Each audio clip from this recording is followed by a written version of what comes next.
A person who watches porn, especially if that is how their sexual brain develops in their teenage years, they are having an experience with a two-dimensional screen.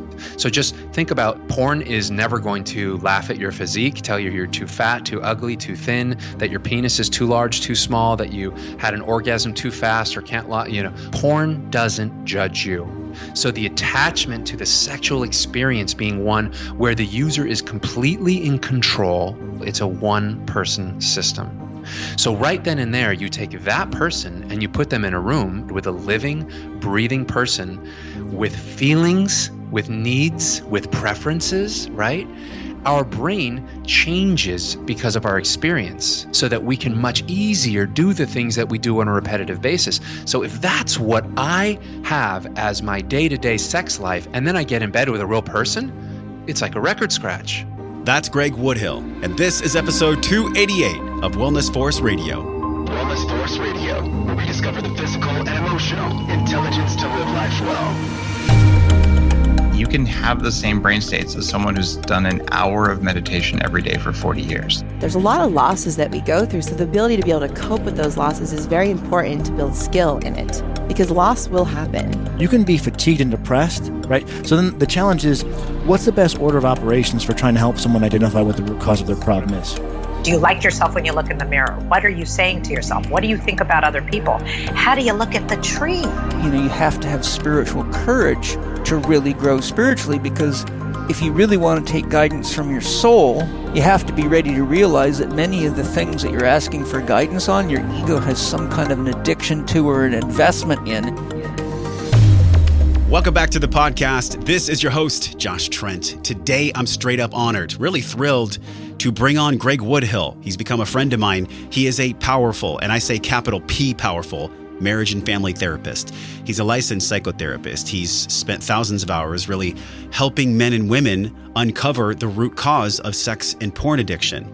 Now, what's really unique about this podcast, I know you're going to get so much from this, is that not only does Greg have the licensure and the academic background, but he also has the presence training and the spirituality training to be able to support healing and transformation for people across the globe. So if you know anyone, or maybe you yourself are dealing with a habit, whether it's pornography or alcohol or any kind of habit that just seems to be gnawing at your consciousness, this is a deep dive for us to take a look at this together and see why it's pulling you or someone you love away from intimate relationships. Maybe it's sabotaging your productivity.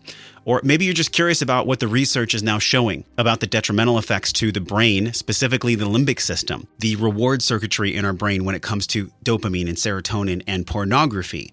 This episode is going to be polarizing, but it's also going to be a rich one. And I think one of the most powerful things that Greg will teach us today when we look at the concept of healing, whether it's trauma or addiction, or really just the root cause of why people treat each other so poorly. It's because deep down in the subconscious, we all know there's things down there that drive our behaviors.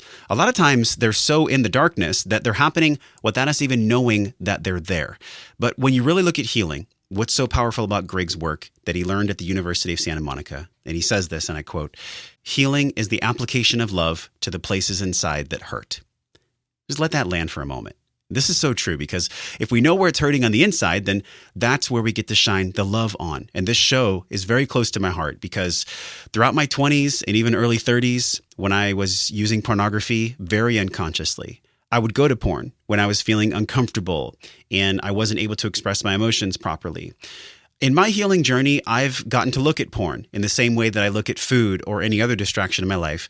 And that was a real journey. I'm not going to lie to you. It's a real hard journey to look at the shadow, because in the shadow, this is where all the answers are. But the shadow can be intimidating, sometimes for many people, paralyzing, depending on what we've gone through in life, because we've all built these coping mechanisms. You know what I mean? A lot of times it could be coffee or shopping or porn or food or anything else. It's ways that we cover how we're actually feeling. But deep down in the root, there's a way to get there, and it's not on your own. It's through licensed therapists like Greg. This took me almost 10 years to heal my relationship with porn. And Greg, when it comes to pornography, he is one of the best in the world. He talks about the psychology of change, habit reformation. We explore all the nuances about reprogramming the brain and using sexuality as a true connection tool, which sex is life force. This is where we all come from.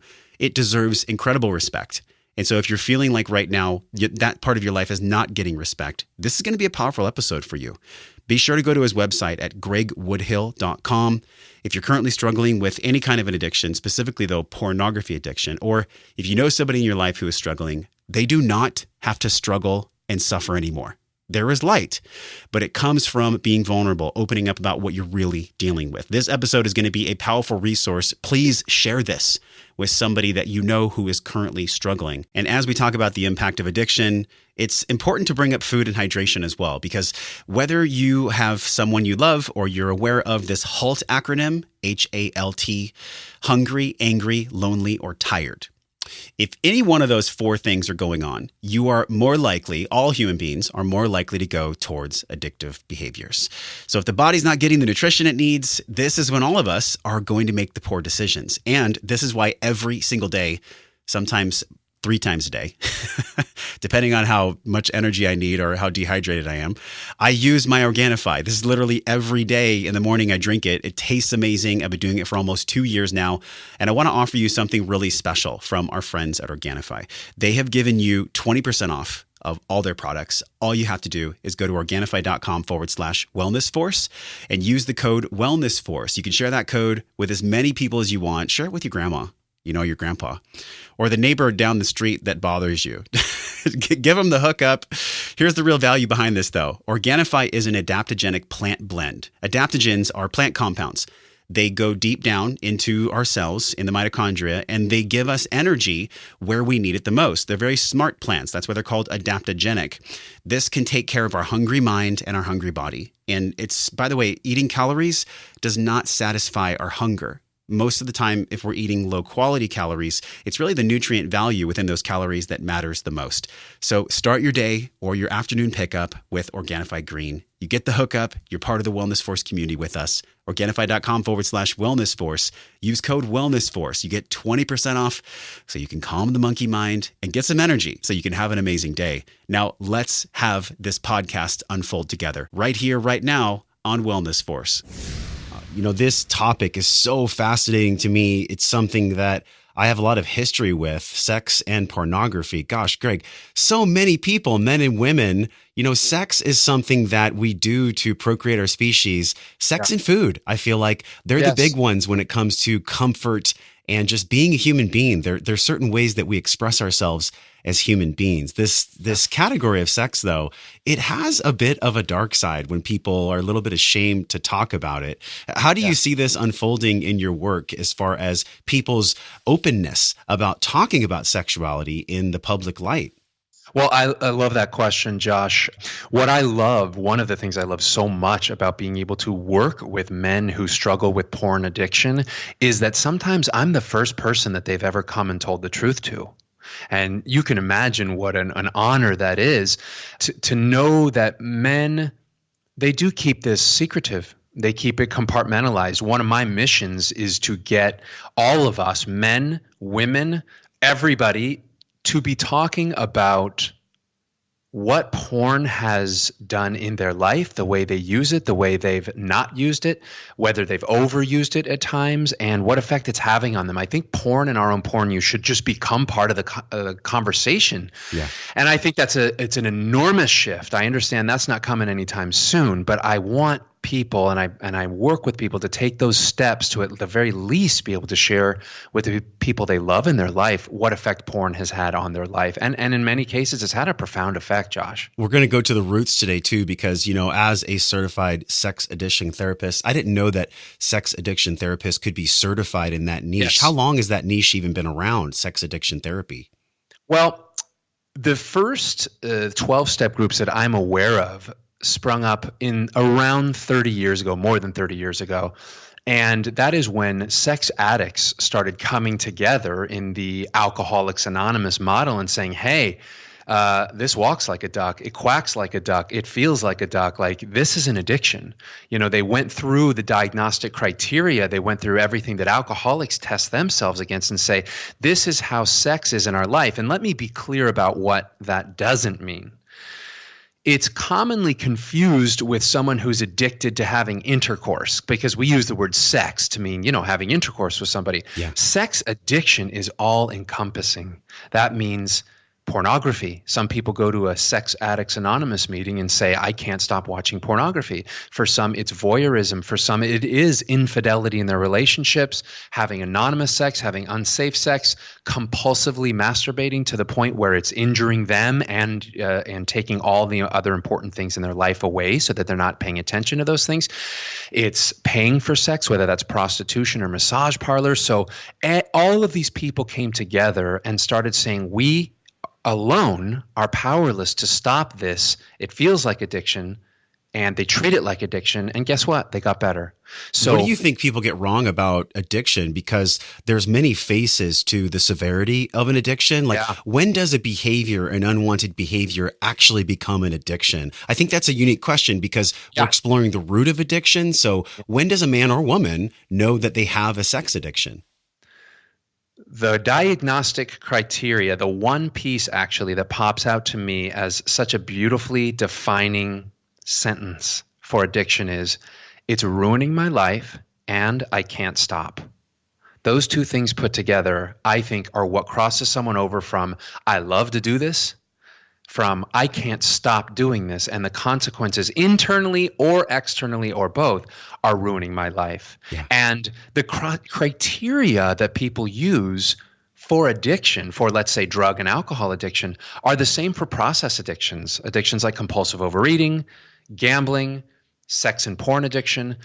It's I can't stop. It's drowning out all the other important things in my life, whether that's school or my work or my relationship or my family and kids. Am I preoccupied with it all the time? Am I trying to stop and I can't? Or am I failing to resist impulses? So I think about drinking or I think about watching porn, and then I can't stop thinking about it until I do. And the other things that we know about through chemical addiction are tolerance, which means that I used to drink a beer, then I took 6 beers to get me drunk, then Yes. took more, and then whiskey, and then 2 times more than that. And you need more volume. But in sex and porn addiction, it's measured by variety. Yeah, and the novelty aspect, right? And we know about the limbic brain. Actually, Dr. John Gray talked about this on the show. You're bringing me right back to this moment here, Greg, where I asked him, I said, if you were an addict and you had to choose between being a food addict and being a porn addict, which one would you choose? And I know this is a very challenging question, especially for someone like Dr. John Gray. And he said, Josh, I would much rather be a food addict because that's something that I think I could manage if I got the right kind of help. But men, especially men that have a porn addiction, that their pride and their unresolved pain, and it's such a issue in America. I mean, is there any statistics you could share with us? Is there any numbers or facts or figures, specifically when it applies to men, when it comes to porn addiction? Because this is a massive topic that a lot of the media is keeping in the dark. Yes, you're right. It is. And I think people are embarrassed. So it's one of the reasons I think somebody like you wanting to bring this out in the open, talk about it on your show, is phenomenal, because I think we need to be talking about it. I'm going to fail you here when you ask me about statistics, and I'll tell you why. A lot of times I have read studies that say, absolutely, we can conclusively prove there is such thing as porn addiction. And then I've seen studies that say it is not possible for this to be an addiction.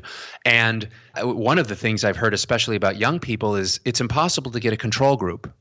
How do we find people to do these studies who have never watched porn, who don't have access to porn versus those who are addicted to it? So I hear stats, I hear facts and figures all the time, and my brain works so anecdotally. I hear them and then they go right out the window.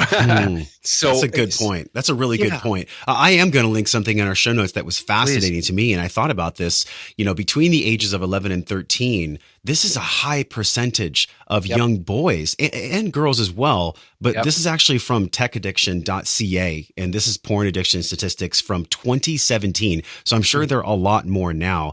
But it just made my heart hurt because I thought about, all these percentages of kids that are seeing this, like before the age of 13. This is when over 40% of kids, based on this research, have seen pornography. It just boggles my mind that we live in a world where there's stipulations on alcohol, there's stipulations for healthy use of cannabis and CBD and all the other controlled substances. But with porn, it is a 24/7, 365 in your face, whatever device you want it, kind of situation. What do you think about that as far as control and limiting children's access to this so that the seeds don't get planted so early?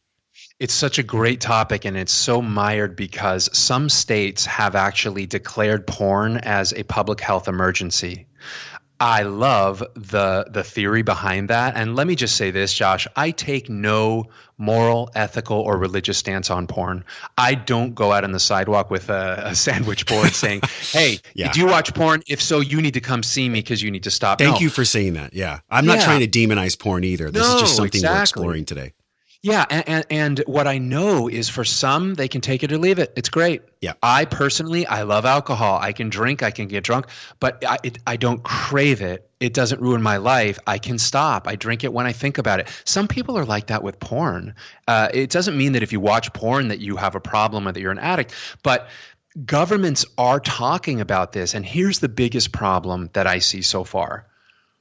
The state governments that are trying to put limitations on this, they're calling it a public health emergency. Most of the backers are religious. And that is when a lot of people, because what the porn industry has said forever, they've really rallied behind freedom of speech. Now, we know, and sitting across from me in my office, when I ask people, especially men in their 20s, what age did you first start watching porn? I'm shocked when it comes out of the range of from 8 to 12 years old. What I mean to say is those are the ages I hear most often. If someone says 15 or 16 these days, I think, wow, that's really late. With iPads and iPhones and high-speed internet and free streaming pornography that's been around for about the last, 12 to 15 years, when I thank God that when I was 8 and 10 years old and 12 years old, I'm 44 now, that didn't exist. If you wanted to watch porn, you had to sneak it on late night cable, or you had to go rent a tape or somehow get a hold of it or borrow a tape from someone. Right. And you know what was amazing is that tape comes to an end and you can rewind it and watch it. But since we started this conversation, I don't know, 100, 1,000, 50 new videos have been put online. It's infinite. And if I was 10 or 12 years old and people, as you know, are Googling, kids are Googling things their brains aren't ready for and they have no idea. So this is my prediction from the question you asked. I don't think there will ever be successful legislation that is going to crack down on porn other than things like click here if you're 18 or parental monitoring. I don't think that the state or the federal government is ever going to come up with something that people are going to approve of because they're just going to say, hey, it's freedom of speech, it's porn, don't be so sex negative. And so it's scary because I don't think there's a way to regulate it that I see in the near future. And the powerful point that I want to make here is we've seen big tobacco go to court. We're seeing now Monsanto go to court. So we're seeing aspects of big food and agriculture be held accountable for what they're doing. This is a $5.5 billion with a B global industry, the pornography industry. So we're talking about more money than anyone could ever spend really in their lifetime for most people.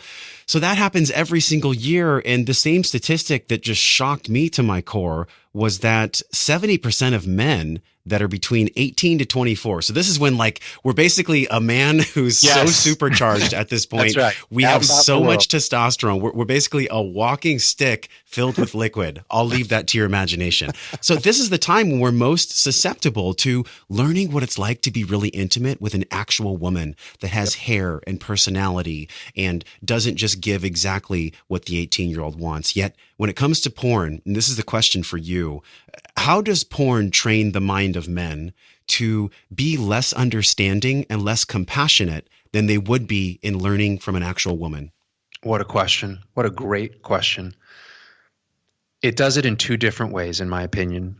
The first of the two is that a person who watches porn, especially if that is how their sexual brain develops as they're developing this arousal template in their teenage years, they are having an experience with a two-dimensional screen.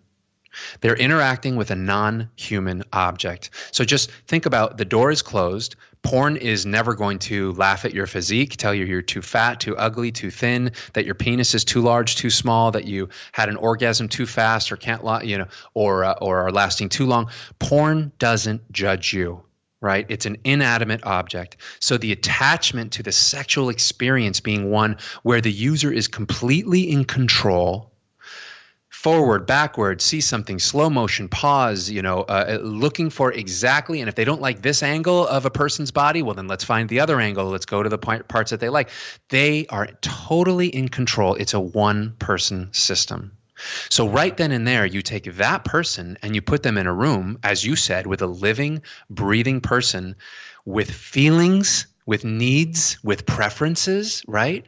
And with their own eyes and ears. So now the brain knows this isn't what I'm trained for. This isn't what the neuroplasticity, as you talk about here on the show from time to time, our brain changes because of our experience. And that does it for a good reason. It's evolutionary, so that we can much easier do the things that we do on a repetitive basis. So if that's what I have as my day-to-day sex life, and then I get in bed with a real person, it's like a record scratch. Yeah. The brain, the body doesn't know what to do. Now, part two of my answer to your question is, what we see in pornography is made by men for men, in general, that is. The vast amount of pornography is produced by men, filmed by men, and it's made to be consumed by men. The women in heterosexual pornography, the women have become expert at selling that which the producers want to sell, at being hurt feels good, being dominated feels good, being humiliated, being called names, being put in positions that are completely for the man's pleasure and dominance and not at all for the woman. Again, this isn't straight porn. And that sells to someone, whether they believe it, whether they tell themselves, okay, I'm going to watch something that's not realistic, but I'm just going to watch it. The brain doesn't know the difference. Yeah. The brain doesn't come away from that saying, oh, I really liked watching this hard, visceral, violent, pornography with a man really like dominating this woman, but now I want to go make sweet love to my wife. It affects us. So I think in those two different ways, now you put those two together and it has a supercharged effect that a person prefers. If they overuse pornography, or if they're addicted to pornography, it becomes what they prefer. I came up with the term, I think others have used it, many years ago. I came up with it as pornosexual, which it's not a sexual orientation, but I use it to describe someone who, rather than being with a man, woman, both, or neither, they'd rather be with pornography. That's their first choice because that is what they've become attracted to. Now, that doesn't mean suddenly they're not attracted to real people. Sure, but it's like I've talked to so many men, they see a beautiful woman walking down the street and their first thought is, I got to watch porn. Not I got to walk up to that woman, or I have to go, or if they're in a relationship, I want to go home and, have intercourse or be romantic or sexual with my partner. No, it's I have to masturbate. I have to watch porn. It becomes their go-to. For all of those reasons, I find that a little scary in the way it affects our brain. The go-to aspect is the most frightening to me because I've always believed this, Greg, we are half beast, half spirit. We're a meat suit, we're embodied by a spirit and a soul, and they're both kind of communicating to each other at all times. So if our brain health, the way that these synapses connect and fire when it comes to a stimuli of a beautiful woman or a handsome man, whatever your sexual orientation is, this pornography aspect. And again, we're not demonizing this. This is only for people that recognize, that are doing the emotional work to be self-aware enough to understand that pornography is something that is getting in the way of you loving and connecting with people that you want to. I think this is the baseline of our conversation. Yeah. What's most triggering to me, though, and what I'd love your thoughts on is when people are having that sensation, and I've heard this explained as a trigger action response, the cue model that Duhigg talks about, whoever you follow when it comes to the stimuli and then the response, what exactly is happening for a man that sees a beautiful woman, then he goes and has the response to actually use porn instead of do the natural thing that human evolution has forged, which would be go and talk to the woman. What's actually happening there from a brain perspective? Well, to retreat behind closed doors is safe. I read a great article years ago, and if I can find it, I'll send it to you. It was about hyperstimulation, where a certain type of bug was one of the examples, saw a 2-liter bottle of Coca-Cola discarded on the side on the grass, and it tried to procreate with that bottle until it died. because it was the color red that is like the mating call for that species. And it was so huge and so red that this thing just kept trying to procreate with it to the point where it didn't eat, it didn't do anything, and it didn't successfully procreate, and eventually it died. So that's happening with pornography, I think. We have a natural desire and a need to procreate.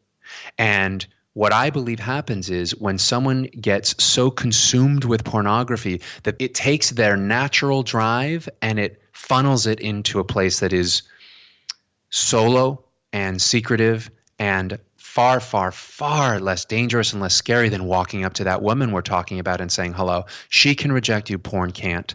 So I think it's almost like this very natural, like this carnal drive that we all have and should have. It's great that we have it. It's why we're alive today, all of us. Yes. And it's become siphoned off to a place where the brain now craves that it's been hyperstimulated, because the amount of dopamine that is created in the brain of somebody who uses pornography in an addictive way is far greater, I should say in high-speed internet pornography, far greater than what a real-life encounter can create. And let me be clear about what I'm not saying. I'm not saying it's better or more exciting.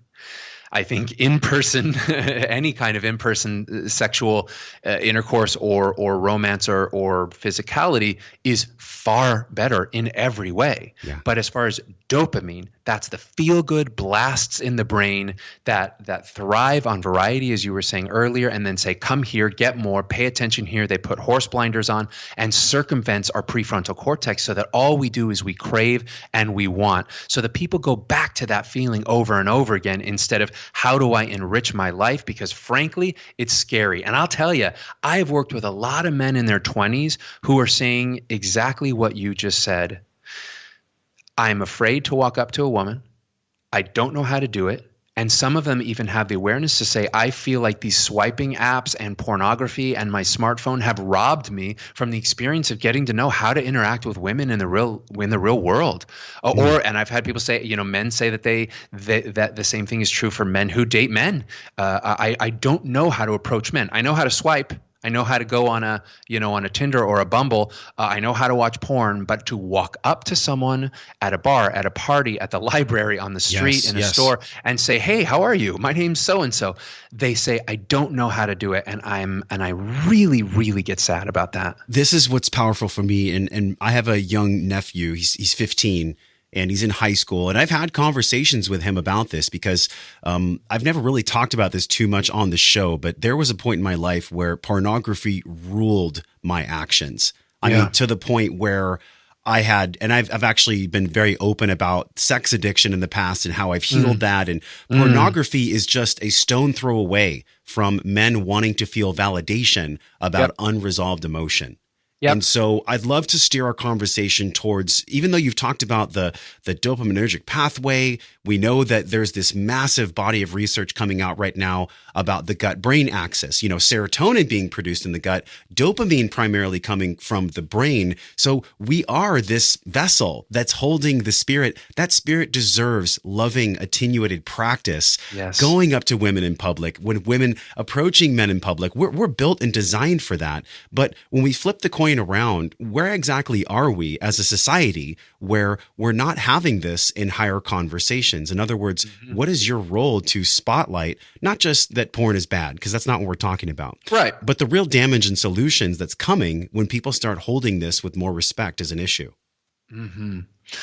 Well, I think smartphones have hurt us as much or more than they've helped us. Nah, I can't say that. Let me say this. Because our you could say that. I mean, a lot of people are nodding their heads. I wonder if I agree or not. But smartphones have changed our life. It made life better in infinite ways, right? And by tomorrow, there will be yet even another way it makes our life better. I have noticed in my life a lethargy, anxiety, sometimes trouble sleeping, finishing between a client and I have another client in 5 minutes. I pick up my phone, I check my email, I check my text, I check my Instagram, I check my Facebook. Why? 8-10 years ago, I could check my email once a day. I could check my, it's become so immediate, and this need to distract has become, and I feel in my life and I see it in other people's life, it has become the go-to. People in elevators, everybody on their phone, people on, in coffee shops, or on, let's say, on a subway, or at restaurants, 4 people sitting at a table together, all of them looking at their smartphone. So I think we have been conditioned for some years now to be less relational as far as eye-to-eye, person-to-person contact, like you're talking about. So one of the things that I know, and I want to highlight something you said a moment ago. I truly believe that a porn addict, and before we finish, I want to actually describe what, the way that people can assess for whether or not they're a porn addict, because I don't want to just throw that term out there lightly. Yes. But a porn addict is looking for warmth, comfort, connection, and many other very positive things that we could list. A porn addict isn't saying, I want to, I'm more sexual than the average person. I just need to disappear. I just want to see women or men be harmed. A porn addict is looking for connection. And it is a way their brain has found to find like this synthetic version of connection. So it's not that I don't think this, it's obvious. There's nothing wrong with wanting that. There's nothing wrong with wanting to feel warmth and intimacy and connection. And I know some porn addicts who know that. They say, I'm really looking for connection. I just realize I'm doing it in a way where I'm never going to get it. So what I find with people who overuse pornography and then they're able to stop, either quit completely or severely moderate it, they find themselves afraid. And I mean that in a really good way. They find themselves connecting with people, having conversations with their partner or their spouse, their children. They find themselves vulnerable because they don't have that armor. They don't have that Novocaine that they've been shooting into themselves every day. So it really brings them out of this type of cocoon. And, I have the other side of the coin from that question you asked earlier about this gentleman you were mentioning, this doctor. With food addiction, unless a person is binging and purging, and then there's medical issues, if a person is overeating compulsively on a day-to-day basis, eventually the body is going to show the rest of the world what's happening. Yeah. They're going to gain weight. A porn addict walks around in the world and nobody knows. So they're binging on pornography every single day, but then they walk out in the world and they go to the gym and they go to, Chipotle and order something, and people look and respond, and Starbucks, and they just say, hey, how you doing? How's your day? They don't look at someone and say, oh, that person has an eating problem. Or they don't look at that guy and say, that person has a porn problem, because it's really hidden. So my challenge to all of us, including myself, and this doesn't have anything to do with pornography, can we look up? Look up from the devices, put them away, turn them off, and actually sit, whether we're by ourselves or with others, and feel what we're feeling, talk to other people and be curious, instead of doing what I think we've become accustomed to, and that's disappearing into our phones. I have no idea if I've answered your question or not. I think you answered it tenfold, because the way that Dr. Gray was talking about this was that there's neural wiring, there's circuitry in the brain, like you had mentioned, that's very carnal. I mean, Greg, we're talking about very ancient intelligence here. Yep. The drive to eat, the drive to procreate, the drive to drink water, and the drive to breathe. Those are the things that literally dictate so many of our decisions every single day. Yet we're talking about this pornography addiction. And yes, of course, in this conversation, we're going to figure out how people can learn if they're actually addicted, what stage they're at. Absolutely. Because we don't want a blanket statement anyone here. But I will say this, and it's something that you had mentioned from a friend of mine. I actually was inspired by this when you were on the Maddie Moon show, and Maddie's been on the show, and it just hit me in the chest like a ton of bricks. You said, people gravitate to porn when they're trying to work through unemotional material from the past. Yep. Can you dig into that for us so that we can understand that? Oh, yeah. It's such a rich topic. I'm glad you asked.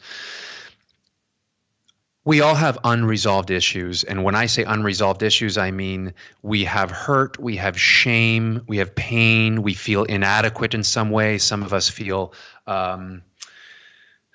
We feel the inferiority complexes that we go through life, and we learned those things, right? We didn't come out of the womb with those feelings. So through our childhoods, and our parents, I think our parents did the best they could possibly do given what tools they had.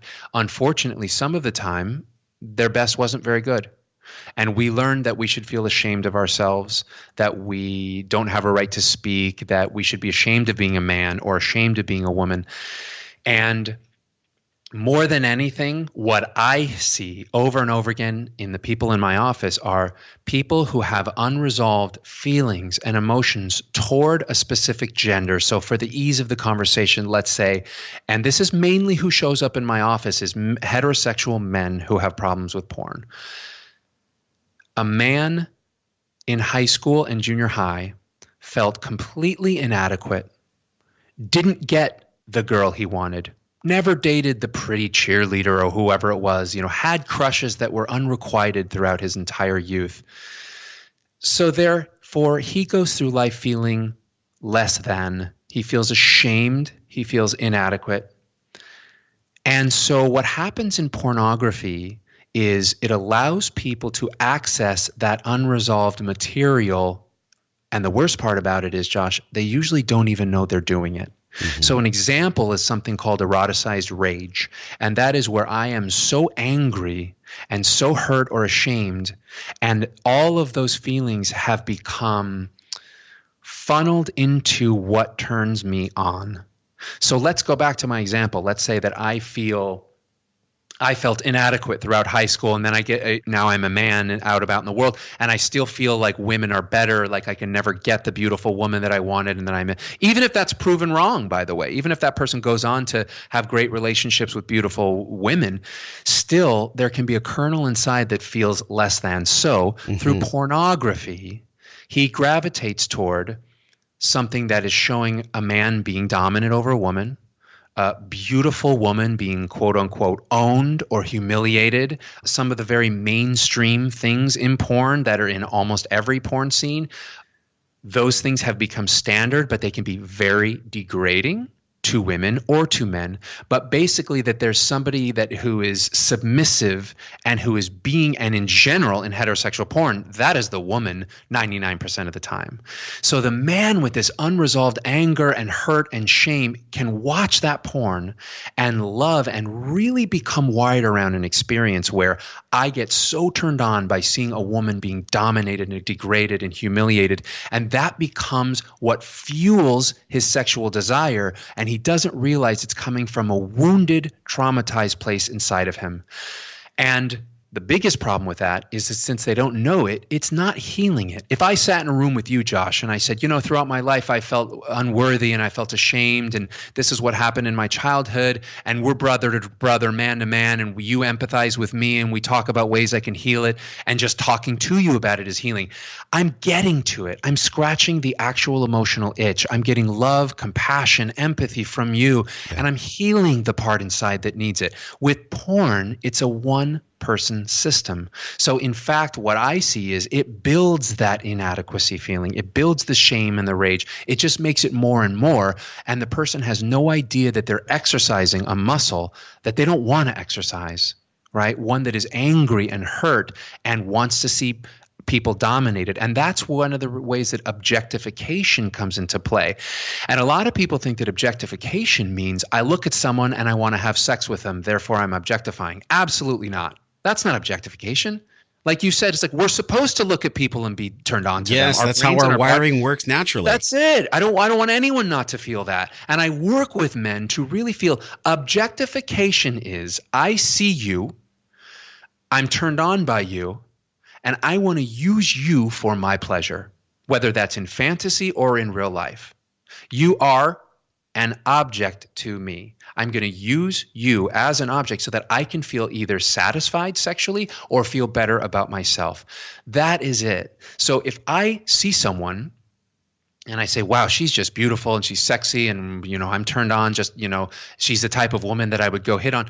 That's not objectification. I think that's really healthy. But porn trains people to objectify. And to your question, I think that objectification just feeds these unresolved issues where people have no outlet, no healthy outlet to actually heal the hurt that's underneath the surface. And what happens when we heal those? We feel more peace, we feel more joy and love. And when we're we're exacerbating the situation because it's just feeding that loop. It's like the old, you've heard, I'm sure, before the saying, the little anecdote that the Native American teenager goes to the tribe chief and says, "Chief, I'm so terrified because there's these two wolves in my brain, and one of them is angry and cunning and wants to kill and murder and pillage and is selfish, and the other one is kind and loving and sweet and compassionate and wants to do good. Which wolf will win?" And the chief says, "Which wolf will you feed?" And I love that because it's representative of everything we do in our life and everything we're talking about here today. If I'm feeding the wolf in my brain that wants to be powerful over another person, wants to be dominant because I feel so badly about myself, that wolf is going to get bigger and stronger. And that's what I see in my office. I love this because that is a beautiful metaphor for really just the human universal condition, Greg. I mean, everything that happens, whether it's this eroticized rage, which I'd never heard before, this unresolved anger that's felt as a turn on, or maybe it's just treating someone in public that triggers us with kindness.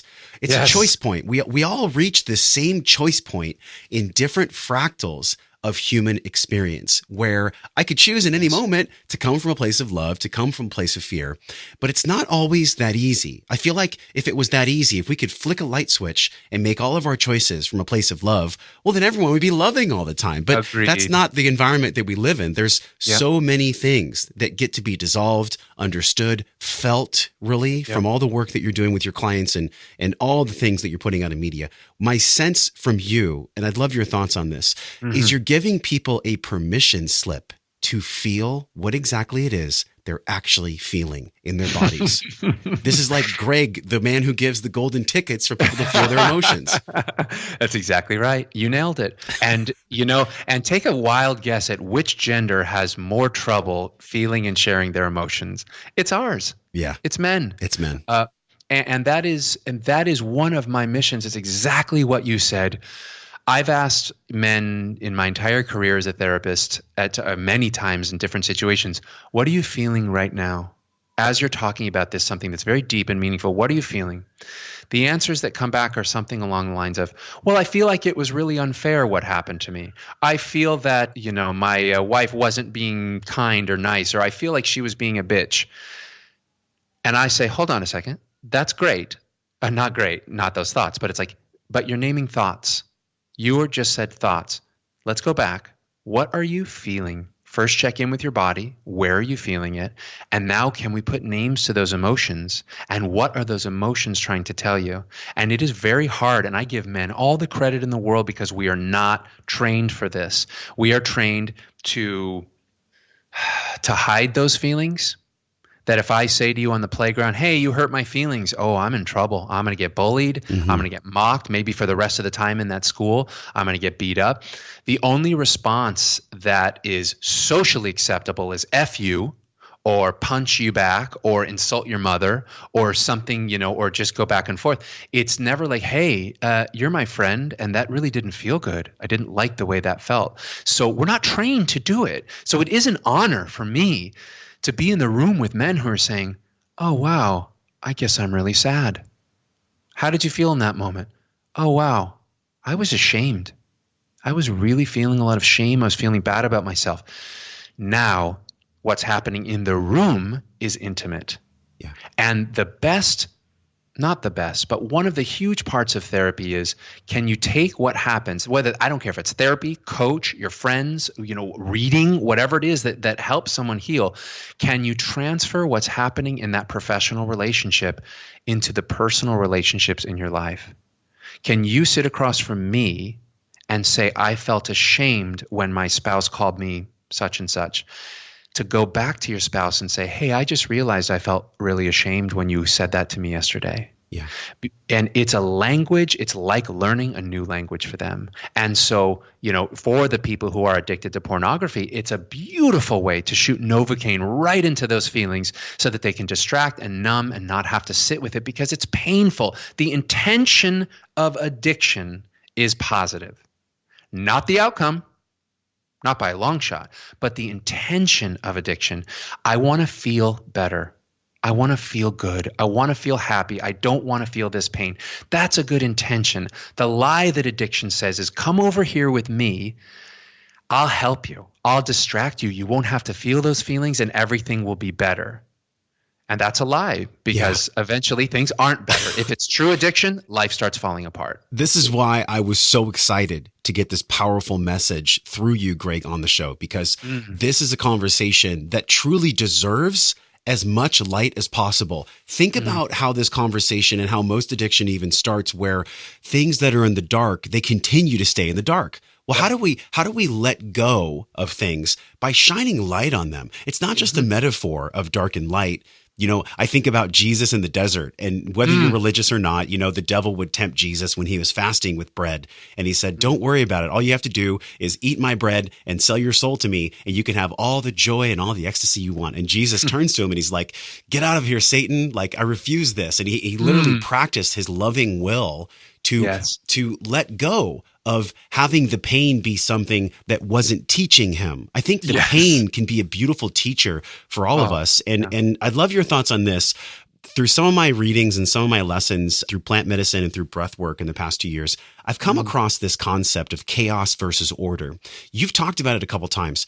I have a sense that when there's massive chaos in the universe, whether it's weather or a storm inside of ourselves, it's chaos actually trying to find peaceful order. And you talked about it a little bit with addiction is actually there to give us something. It's trying to show us something. How do you see the chaos of addiction being order and being love for people that are willing to actually feel what it is going on? If there's a tornado blowing around my head, my house, it's blowing, cars and cows and papers and houses are just being broken apart. I am fully in survival mode. Right? I'm in crisis mode. How do I stay alive? How do I stay safe? What I'm not thinking about in that chaos, Josh, is, I feel really bad about myself sometimes. I feel really inadequate. I feel insecure. I have this imposter syndrome. Forget all that. I'm thinking, how quickly can I get down in the cellar? Can I survive this? Am I going to live? And I think that's one of the things that chaos of addiction gives addicts, is it gives them something to juggle and focus on other than what does it feel like to just sit here right now. And that applies to two different things about addiction. One is in the actual act of the addiction, whether I'm drinking, whether I'm binge eating, taking drugs, compulsively binging on porn. I'm not having to sit with the now because I'm in my addiction. Then there's the aftermath of the addiction. I'm putting out fires. I'm trying to keep my family together. I'm trying to this, I'm trying to that. I'm trying to stay out of jail. These are the things that, as the effects of addiction, the overwhelm of what happens when the person is in their addiction for days, weeks, months, and years, that also becomes a distraction. So I think it's almost like I have this image in my head as you were talking about that, of someone in the middle of a tornado just going, like this calming breath, like, oh, good. Yeah. Oh, I can juggle. I can run. I can save. I can this and that. I don't have to sit with what is. And I think that's what it does for people. I think they just crave the distraction. And I think chaos can be a huge distraction. This is why when you take away a rattle from a baby, it cries. Because that's where all of its focus was. And I think all of us are going through, in a way, a recognition of true adult embodiment or a child that's running our adult lives. Because I think about the unprocessed emotion and this eroticized rage and thinking versus feeling. You've dropped so many incredibly powerful concepts in this show. Like, you're listening right now, go through the show again. If you're feeling the resonance in your heart and your chest, if you're feeling the triggers, or if you're upset with some of the stuff we've been talking about, or if you feel like this is your message, give yourself the permission to go through this entire podcast again, because there was such weight and such gravitas here. I want to give people the understanding of where they actually are, Greg. Can we talk about how to identify what phase of the addiction cycle that we possibly could be in so that we can actually deal with the storm instead of being on social media? I'd love to. So let me very quickly, I'm going to just list these off. These are the diagnostic criteria for porn addiction. And again, this might be the type of thing you have to slow down and listen to again. And then I'm going to give you resources of where to go and actually take yes, no quizzes to give you an answer. But here they are. Are you preoccupied all the time about porn, let's say? Do you try to stop porn and you can't stop doing it? Do you think about it? And once you think about it, you have to go then do it. Do you spend more time than you originally planned to do it? So I'm going to do it for 15 minutes and an hour and a half goes by over and over again. Are you spending an inordinate amount of time doing it where you're planning it or doing it or recovering from watching porn instead of doing homework, instead of attending to your family, your job, or your health? Do you ignore other important things? And then here's the one I said earlier. Do you continue despite harmful consequences to your life? The last two are, do you go through withdrawal? Do your body or your emotions, your brain, do you get agitated, angry, or even have some sort of physical withdrawal when you take time off from watching porn? And finally, tolerance. Does what used to turn me on not turn me on anymore? Do I need something more violent, more visceral, more crazy, more taboo in order to get the same high I did before? So if those resonate with you, then you can start looking into this as like, wow, maybe I actually have a problem. And I'd love to drop a website. Is that okay, Josh? Yes, go for it, please. And I have no affiliation with this website. I know the person who designed it. I know a lot of people are getting a lot of help. It's sexandrelationshiphealing.com. sexandrelationshiphealing.com. They have so many free resources for people who identify as sex addicts and porn addicts, and also, very importantly, for partners. People who are partners of sex addicts and porn addicts. And on there, they do have, you can go on and take quizzes. Yes, no, am I a sex addict? Am I a porn addict? So those are self-assessments where privately, just like we're talking about, like in the comfort of you and your phone or you and your laptop, you can take assessment tools that will say, here's the likelihood that you actually have an addiction to this thing that you do. So if those things resonate with you, and some of the negative consequences that some people, some men say, that they get erectile dysfunction, they cannot get an erection when they're with a real life partner, but they can when they masturbate or when they watch porn. Another one is delayed ejaculation. Is watching porn over and over again mean that when you have sex with an actual partner means that you can't. You have to fantasize about someone outside of the room or fantasize about porn in order to have an orgasm when you're having sex with somebody else. And have you felt like you have a decreased libido to your partner if you're in a relationship, that is? Like if you're not, do you have a decreased libido? Like I've had people say that they feel dead from the waist down. Like, I don't want to go out and have sex. I don't want to go out and meet somebody. I just want the porn. Or if you're in a relationship, have you dropped all of that fire you used to have to connect physically with your partner? These are signs that you want to look at and say, I'm resonating with this. I don't want this anymore in my life, and maybe I need to do something about it. This is powerful. This intersection that we always explore, Greg, and you explored it really profoundly with us. It's between the physical and the emotional, this intelligence, so we can live our life well. And I think about the spiritual component of this too. Do you consider yourself to be a spiritual man? I call myself a new ager, yes. What does spirituality actually mean to you as we look at physical and emotional intelligence?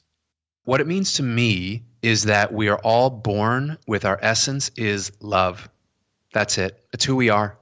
I've heard people correct it over and over again. I want to love myself. I want to learn to love. And I've heard masters and teachers say, no.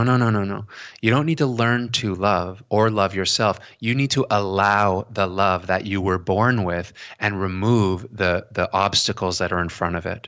And so as somebody who does, believe in love and compassion, and that I hope a higher intelligence in the world, that one of the biggest obstacles to feeling positivity, peace, love, joy, and connection and intimacy with other people for especially a lot of young men, is the fact that porn is their lifeline. And when someone is an addict, and some people find this controversial, what I'm about to say, and some people think it's just standard common knowledge. Yeah. If you are addicted to pornography, I have yet to meet the man who finds a way to moderate porn in their life so that they can just use it when they want. It no longer has the pull. I think it can be done. But the people I work with they need to stop. You can still drink unless you're an alcoholic. You can still have fun. You can still play. You can have great sex. But if pornography is your drug and you consider yourself an addict, then removing porn from your life, it's a hard, very, very difficult thing. I don't say it lightly when I tell somebody, it's like, take a week and try. Take a month. See what it feels like to not have that in your life, because part of them feels like they're going crazy. Yeah. They've really leaned on it for so long. So that is my answer, is like anything that's addictive or compulsive, like you said, including eating, including things that are very natural and normal and that we want to do, when they're taken to an addictive extreme, they take us out of the loving and they take us out of connecting with other people. And that's why we're here. And I really enjoyed your definition of what it means to be spiritual or spiritually connected. And I want to place a caveat for everyone listening here. This episode is going to be very polarizing. It might be very controversial for some. And so if you're feeling like this is something that will really serve someone to be a better father, to be a better mother, just to be a better human, share this podcast. Literally take the inspired action, take the loving action, share this episode with somebody that you know is going to get some healing or even a starting place for their healing from this podcast. So Greg, thank you for your gifts. Thank you for doing what you do. As parting guidance, can you share with us how you see wellness in your life? You know, with all the work you've done and all the people that you've helped in their healing, how would you define wellness for us? What can we learn about your definition of wellness? Such a great question. My definition of wellness is thinking about myself as an infant and the care, the round-the-clock care that I would give to myself if I were the father of myself as a little infant. I would be thinking all day, is what I'm doing going to help this baby grow? Is it going to help this baby feel loved? Am I talking to this baby in a way that's, you know, and in an affective voice that's going to calm it, soothe it, make it feel great about itself? And taking that into our lives and how we treat ourselves every day, what I read, what I watch, what I eat, how I exercise, the type of people I surround myself with, the type of podcasts I listen to, like Wellness Force Radio. How am I feeding my soul in the same way I would as if I were an infant? We'll let that land for a moment because I was feeling that in my chest as you were saying it, the metaphor of us healing our inner child, doing our work so that we can show up a powerful, with a capital P, man or woman. Greg, thank you for your work. Thank you for giving people back their power by giving them permission to feel their feelings and do their work first. Such a joy to have you on the show, man. It was such a pleasure. Thanks for having me, Josh. Hey, thanks for listening to the show, my friend. Everything you learned on this podcast starts with your morning practices. So from over 300 world-class guests, we pulled together 6 simple yet powerful morning practices down into a 21-minute system, guaranteed to increase your vibration and the way that you feel every day. Get this free, powerful guide over at wellnessforce.com/M21. And if you love this show, share it with somebody. Share it with somebody that you love or that you care about. You can support the show easily by leaving us a 5-star review on iTunes. Just go to wellnessforce.com/review, or if you're on your phone, just tap it, hit the link in purple that says review this podcast. And the journey does not stop here. We're continuing this discovering process in our private Facebook group over at wellnessforce.com/group. You can be a part of it. You already are. All you have to do is join us at wellnessforce.com/group, and I will welcome you at the door. Now go out into your life and live your life well. And until I see you again real soon, I'm wishing you love and wellness.